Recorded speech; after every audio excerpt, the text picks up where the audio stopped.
hebat, perkenalkan saya Elizabeth Palaroga, salah satu pengajar di SMPK Santa Ursula Ende, dan saya adalah salah satu calon guru penggerak angkatan 6 dari Kabupaten Ende. Berbicara tentang disiplin di sekolah, tentu banyak orang akan berpikir tentang peraturan sekolah dan pelanggarannya, sehingga dalam mengimplementasikan baik guru dan siswa akan merasakan berat. Namun jauh dari itu, disiplin adalah bagaimana seorang bisa bertanggung jawab terhadap apa yang telah dilakukannya. Agar tercipta suatu budaya yang positif, maka harus terciptanya disiplin yang positif juga. Disiplin yang positif harus muncul dari dalam diri sendiri yang merupakan motivasi intrinsik. Maka peran penting guru dalam menciptakan motivasi intrinsik pada siswa sehingga siswa dapat melakukan segala hal bukan karena peraturan, namun dilakukan berdasarkan kesadaran untuk menghargai dirinya sendiri. Melalui penerapan segitiga restitusi, maka diharapkan kita sebagai guru dapat mengantarkan peserta didik kita untuk bisa membangun disiplin yang positif. Dengan segitiga restitusi, kita akan memahami bagaimana posisi kontrol kita sebagai guru yang tepat sehingga kita dapat memahami kebutuhan siswa yang merupakan dasar dari setiap perilaku mereka. Mengajak siswa untuk berkolaborasi, kemudian memperbaiki setiap kesalahan yang telah dilakukan. Pada video ini, mari kita sama-sama melihat bagaimana penerapan segitiga restitusi di lingkungan sekolah kita.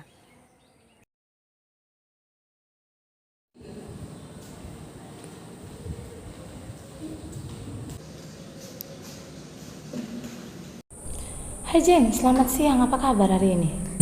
Siang Bu, kabar saya baik. Oh iya Jane, tadi itu waktu setelah kita ulangan IPA, Ibu itu dapat laporan dari Carlota.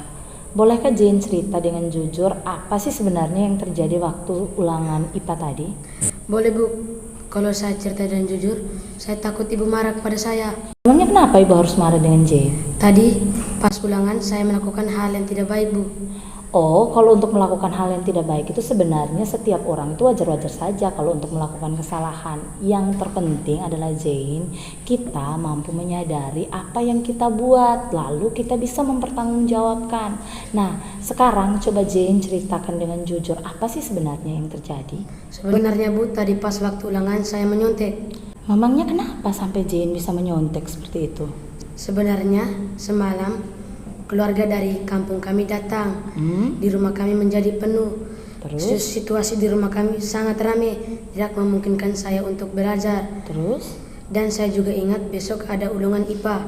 Saya berpikir untuk mencatat materi penting di kertas kecil lalu disembunyikan di saku baju saya. Ternyata soal yang keluar tadi ada yang sama.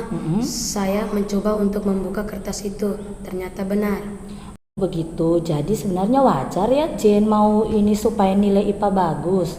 Karena tadi malam itu situasi di rumah tidak memungkinkan toh Jane? Iya Bu. Jane, sekarang coba kita lihat kembali apa yang Jane lakukan tadi dengan menyontek di dalam kelas waktu ulangan IPA. Apakah sudah sesuai dengan keyakinan atau prinsip kelas atau belum? Tidak Bu, karena menyontek adalah salah satu hal yang tidak baik. Nah, sekarang coba Jane lihat nilai atau prinsip mana yang tidak sesuai dengan tindakan yang Jane lakukan tadi. Mungkin kejujuran Bu, mungkin pada saat tadi saya hanya memikirkan ego saya untuk mendapatkan nilai IPA yang bagus. Saya tidak berpikir bahwa menyontek adalah salah satu hal yang tidak baik. Oh, jadi menurut Jane, kejujuran itu penting tidak buat Jane? Penting sekali Bu bagi saya. Oke. Nah Jane, kalau Jane merasa bahwa kejujuran itu sangat penting buat Jane nih. Nah, bagaimana caranya Jane agar tetap mendapatkan nilai yang baik waktu ulangan tetapi dengan tidak menyontek walaupun di saat sebelum ulangan pada malam harinya itu mungkin di rumah lagi tidak kondusif. Nah, bagaimana caranya Jane ini supaya tetap dapat nilai yang baik? Dengan cara selalu mempersiapkan diri Bu. Bagaimana cara Jane mempersiapkan diri? Yaitu dengan belajar setiap waktu. Jangan hanya tunggu pada saat ulangan saja jika di rumah tidak memungkinkan untuk belajar, tapi kita siap untuk ulangan. Wah, mantap. Berarti Jane siap ya memperbaiki kesalahan Jane? Ya Bu, siap.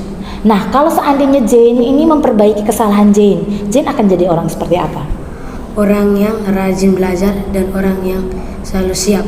Oke, mungkin Jane jadi orang yang jujur juga ya mungkin ya, atau bagaimana? Menjadi orang jujur, siap untuk mendapatkan nilai yang bagus. Nah, Jane, kalau Jane jadi orang yang jujur nih, kira-kira Jane pasti rasanya bagaimana? Merasa bangga Bu dengan nilai saya karena nilai itu adalah hasil kerja keras saya sendiri Bu. Oke, nah sekarang hari ini kan Jane nyontek. Terus bagaimana caranya Jane untuk bisa memperbaiki yang sudah terjadi ini? Dengan cara mengerjakan ulang-ulangan soal IPA dan saya berjanji untuk pada saat ujian maupun ulangan saya tidak akan menyontek lagi Bu. Oke, baiklah. Kalau begitu kira-kira kapan nih Jane bisa kerja ulangan IPA-nya? Saya meminta Ibu besok Bu. Oke, bisa, besok bisa. Besok bisa supaya malamnya saya bisa mempersiapkan diri. Oh, oke, baiklah. Oke Jane, besok Ibu tunggu. Nanti Jane akan kerja ulangan IPA-nya dengan soal yang berbeda. Dan Ibu minta ya Jane ya, lain kali tidak boleh lagi ya terjadi hal yang sama yaitu menyontek. Iya Bu. Oke. Terima kasih Bu. Oke, silakan Jane kembali ke kelas.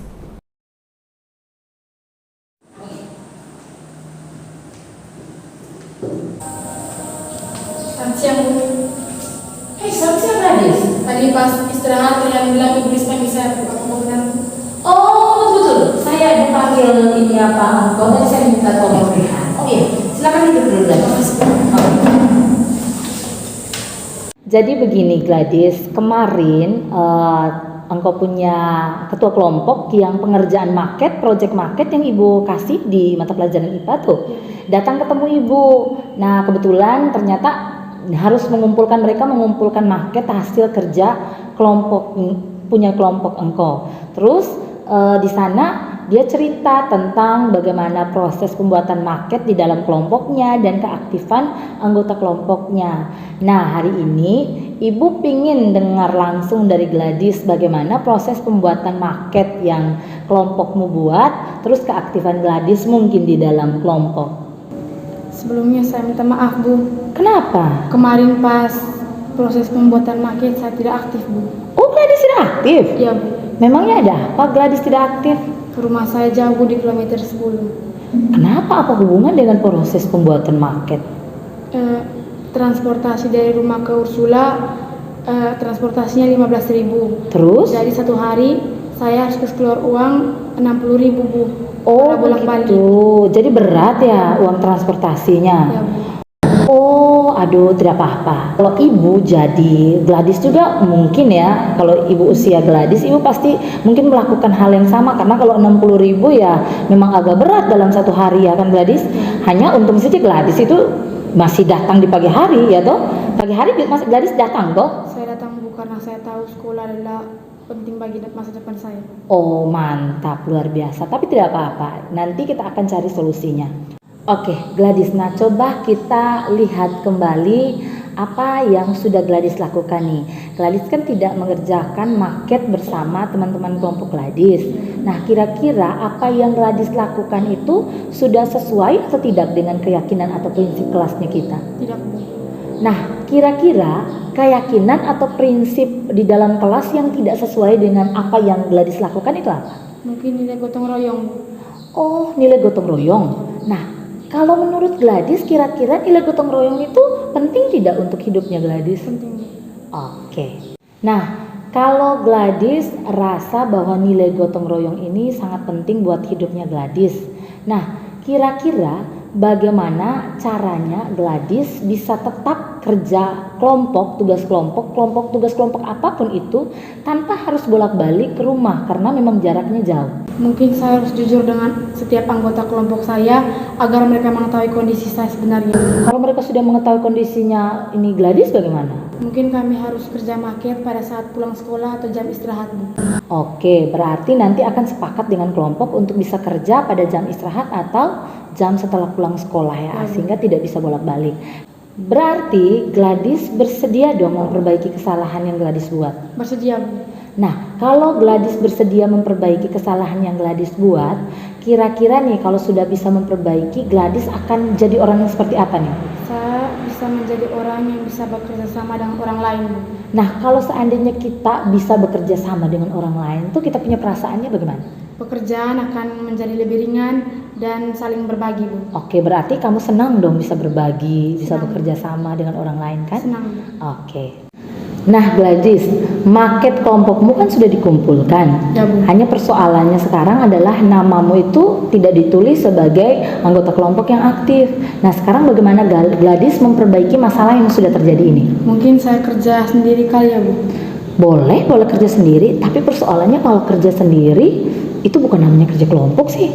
Saya meminta bantu teman-teman untuk membimbing saya, Bu. Oh, teman-teman dari kelompok untuk bimbing Gladys? Ya, Bu. Oh, boleh. Kalau ibu nanti ibu akan bicara juga dengan teman-teman kelompokmu untuk bimbing Gladys, asalkan Gladys ada niat untuk bisa memperbaiki kesalahan Gladys. Nah, pertanyaan ibu sekarang adalah bagaimana untuk tugas kelompok selanjutnya? Saya berjanji untuk tidak mengulanginya lagi, Bu. Tidak mengulangi perbuatan yang kemarin, artinya atau bagaimana? Artinya saya akan berjanji untuk mengerjakan tugas kelompok yang ibu berikan kepada saya dan teman kelompok saya, Bu. Oke, baiklah. Kalau begitu, kira-kira kapan Gladys mulai bisa kerja tugas kelompok yang harus diperbaiki ini? Saya boleh minta waktu 1 minggu, Kak, Bu? Oh, 1 minggu, boleh 1 minggu. Supaya minggu depan saya bisa kumpul, Bu. Oke, boleh. Yang terpenting adalah dibimbing sama teman-teman kelompok ya, Gladys. Ya. Oke, baiklah Gladys, ibu akan tunggu pengumpulannya di minggu depan. Nah, ibu berharap nih Gladys, untuk tugas kelompok lainnya yang selanjutnya ini, ibu berharap bahwa Gladys bisa aktif ya dalam ini kerja kelompok. Ya, Bu. Oke, baiklah Gladys, selamat mengerjakan. Gladys boleh kembali ke kelas. Baik, Bu. Terima kasih, Bu. Oke. Halo, saya adalah Angelo Januar Tutengasu. Saya adalah siswa kelas 7 SMPK Santa Ursula Ende. Saya memiliki masalah yaitu menyuntik di kelas, namun saya ditangani langsung oleh Ibu Lis sebagai guru IPA. Dengan caranya, Ibu Lis, saya tidak dimarahi, namun saya diberi kesempatan untuk memperbaiki diri saya, sehingga perasaan saya sangat lega dan tentu sangat senang dengan hal ini. Apabila semua guru menerapkan hal yang sama, tentu kami sebagai murid akan sadar terhadap setiap tindakan yang kami lakukan. Sekian dan terima kasih. Hai, saya Helgania Erolia Wangge. Saya merasa senang sekali dengan penyelesaian masalah yang dilakukan oleh Ibu Lis. Karena dengan penyelesaian masalah ini, saya tidak merasa takut akan kesalahan saya, namun saya diberikan kesempatan untuk memperbaiki diri. Saya sangat berharap bahwa semua guru bisa melakukan hal yang sama, sehingga kami peserta didik bisa lebih terbuka terhadap setiap kesalahan dan siap memperbaiki diri kami untuk menjadi lebih baik. Sekian dari saya, terima kasih. Bapak Ibu guru hebat, dengan menyaksikan video penerapan segitiga restitusi tadi, sebagai guru kita akan lebih memahami bahwa hukuman bukanlah jalan untuk mengantarkan peserta didik kita pada kesadaran atau motivasi intrinsik untuk bisa mewujudkan disiplin yang positif. Oleh karena itu, saya mengajak Bapak Ibu guru hebat semua, mari kita sama-sama membangun budaya positif di lingkungan sekolah kita masing-masing dengan menggunakan segitiga restitusi yang tentu untuk bisa menjawab tujuan pendidikan Indonesia sekarang dengan penerapan kurikulum merdeka untuk penanaman karakter dengan gambaran profil pelajar Pancasila.